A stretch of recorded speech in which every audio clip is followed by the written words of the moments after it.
किसी भी व्यक्ति के विरुद्ध एक अपराध की या एक घटना की एक से अधिक एफआईआर दर्ज कराई जा सकती है, या एक एफआईआर दर्ज करा दी जाए और एक कंप्लेंट उसी घटना की उसी अपराध के संबंध में फाइल की जा सकती है।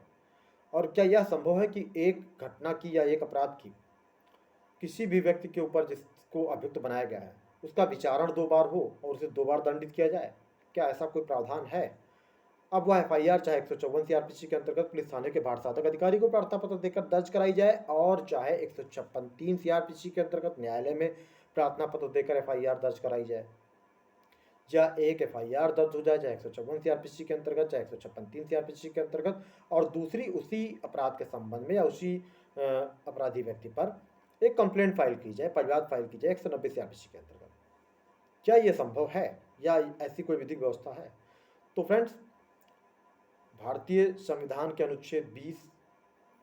की सेकंड क्लॉज यानी उप अनुच्छेद, आप उसे कह लीजिए उप अनुच्छेद 2 में यह व्यवस्था है कि किसी भी व्यक्ति को एक अपराध के लिए उसका ना तो एक से अधिक बार विचारणा किया जाएगा, ना ही उसे दंडित किया जा सकता है। मतलब यह आपके मूल अधिकारों में आपको संरक्षण प्राप्त है। जो भी अभियुक्त व्यक्ति है उसका किसी एक अपराध के लिए, किसी एक घटना के लिए एक ही बार विचारणा किया जा सकता है और एक ही बार उसे दंडित किया जा सकता है। तो एक ही बार विचारण और एक बार दंडित करने का सिद्धांत तब लागू होगा जब किसी घटना की एक ही एफआईआर दर्ज हो या एक ही परिवाद फाइल किया गया हो। क्योंकि अगर एक घटना की या एक एफआईआर की एक से अधिक परिवाद फाइल होंगे या एफआईआर दर्ज होगी तो ऐसे व्यक्ति का विचारण पुनः हो ही जाएगा, इसमें कोई दो राय नहीं है, और उसे दोबारा दंडित भी किया जा सकता है। तो इसलिए भारतीय संविधान के अनुच्छेद 20 के उपनुच्छेद में यह व्यवस्था की उपनुच्छेद 2 में यह व्यवस्था की गई है कि दोहरे दंड से हर व्यक्ति को संरक्षण प्राप्त है। अब क्या दंड प्रक्रिया संहिता में भी ऐसी कोई व्यवस्था है? तो फ्रेंड्स, बिल्कुल, दंड प्रक्रिया संहिता 1973 में भी ऐसी व्यवस्था है। अब मैं उदाहरण के तौर पे आपको बताता हूँ। जैसे मान लीजिए किसी व्यक्ति के साथ कोई छल हुआ, कोई फ्रॉड हुआ, अब वह उसकी एफआईआर दर्ज करा देता है, चाहे 154 सीआरपीसी के अंतर्गत चाहे 156 3 सीआरपीसी के अंतर्गत प्रार्थना पत्र देकर न्यायालय पर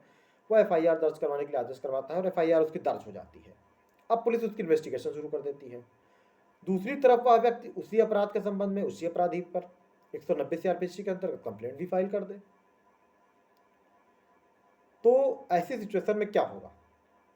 तो फ्रेंड्स, दंड प्रक्रिया संहिता 1973 की धारा 210 की उपधारा 1 में यह प्रावधान है कि अगर मान लीजिए कभी मजिस्ट्रेट के संज्ञान में यह मामला लाया जाता है या आता है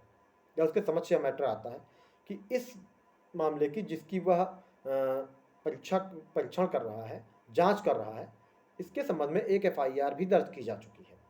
और उसका इन्वेस्टिगेशन पुलिस अधिकारी कोई कर रहा है, तो फिर क्या होगा? तो फ्रेंड्स, अगर ये मालूम होता है, मजिस्ट्रेट को यह पता चलता है, यह ज्ञात होता है कि एक एफआईआर इसी अपराध के संबंध में, इसी घटना के संबंध में दर्ज कराई गई है और पुलिस अधिकारी या पुलिस ऑफिसर उसकी इन्वेस्टिगेशन कर रहा है और उसी अपराध, उसी घटना के संबंध में 190 सीआरपीसी के अंतर्गत कंप्लेंट भी फाइल की गई है, तो ऐसी सिचुएशन में मजिस्ट्रेट कंप्लेंट जो फाइल की गई है उसमें जांच रोक देगा और वह पुलिस अधिकारी की रिपोर्ट का आने का इंतजार करेगा। इन्वेस्टिगेशन रिपोर्ट जो भी आए, चाहे वो फाइनल रिपोर्ट आए चाहे वो चार्जशीट आए। और अगर मान लीजिए ऐसे मामले में चार्जशीट आ जाती है, पुलिस की तरफ से पुलिस रिपोर्ट आ जाती है, चार्जशीट आ जाती है, तो 210 सीआरपीसी की उपधारा 2 के अनुसार मजिस्ट्रेट उस मामले का विचारण एक साथ करेगा, यानी जो मामला कंप्लेंट पे फाइल हुआ था वो और साथ साथ जो जिसकी एफआईआर दर्ज हुई थी और चार्जशीट आ गई थी उनका विचारण एक साथ ही करेगा, अलग अलग नहीं करेगा, और दंड केवल एक ही मिलेगा, 2 बार दंडित नहीं किया जाएगा। या अगर वह व्यक्ति बरी कर दिया जाता है तो इस आधार पर कहीं ना कहीं प्रश्नगत नहीं किया जाएगा कि दोनों अपराधों का विचारण एक साथ हुआ, क्योंकि एक ही समव्यवहार, मान लीजिए एक ही घटना या एक ही अपराध के संबंध में अगर कंप्लेंट भी थी, परिवाद भी था और एफआईआर भी दर्ज थी, तो ऐसी सिचुएशन में ये विधिक है।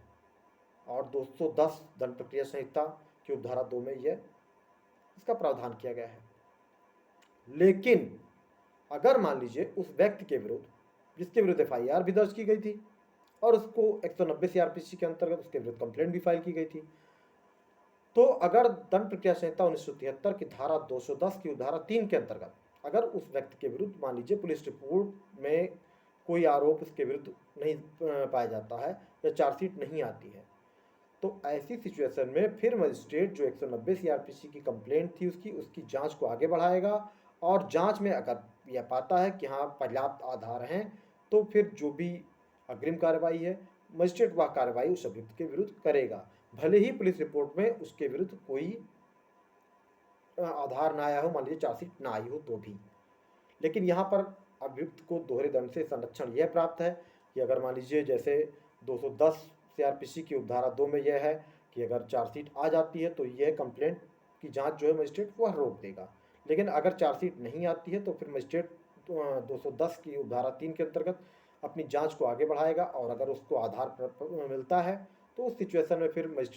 जो भी मजिस्ट्रेट है वह अभियुक्त के विरुद्ध आगे कार्रवाई करेगा। तो फ्रेंड्स, ये व्यवस्था है विधिक व्यवस्था। भारतीय संविधान में भी लागू जो उपलब्ध है उपचार,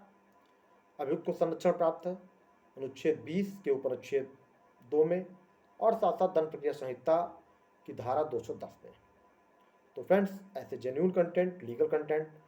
और बेहतर जानकारी अगर आप चाहते हो तो वीडियो को लाइक करें, चैनल को सब्सक्राइब करें, ताकि आगे भी आपको ऐसे वीडियोस देखने को मिलते रहें। Thank you.